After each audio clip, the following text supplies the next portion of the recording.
Dans l'ensemble, nous pouvons complimenter le peuple marocain pour ces élections qui ont été harmonieuses, pacifiques, sous la haute direction de Sa Majesté le roi du Maroc.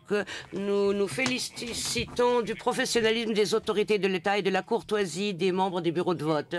Par ailleurs, je sais que les efforts ont été réalisés pour inclure davantage de femmes dans l'administration des élections. Nous espérons que lors des prochaines élections, il y aura plus de femmes qui présideront les comités électoraux dans les bureaux de vote. Parlant de la participation des femmes, nous avons noté avec grande satisfaction que les autorités marocaines ont décidé d'inclure plus de femmes dans la vie publique, avec une liste régionale pour ouvrir la voie pour une plus grande représentation des femmes au sein du Parlement.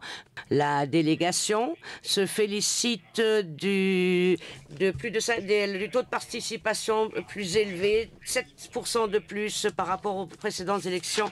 Plus de 100 bureaux de vote toute la journée. Donc nous n'avons pas décelé de violations ou d'irrégularités.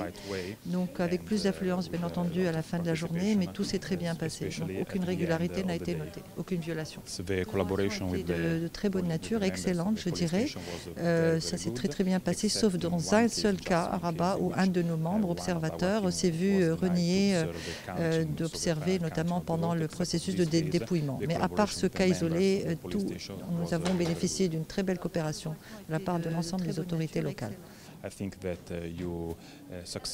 Ici au Maroc, le processus électoral s'est bien déroulé en dépit de la crise sanitaire du Covid. Nous avons observé qu'il y avait effectivement le port de masques avec les distanciations, etc. Donc nous avons effectivement noté qu'il y avait de très bonnes conditions sanitaires qui étaient donc mises en place. Et donc nous pensons que le Maroc effectivement a remporté le pari et que la campagne électorale s'est passée avec succès en dépit de la crise sanitaire.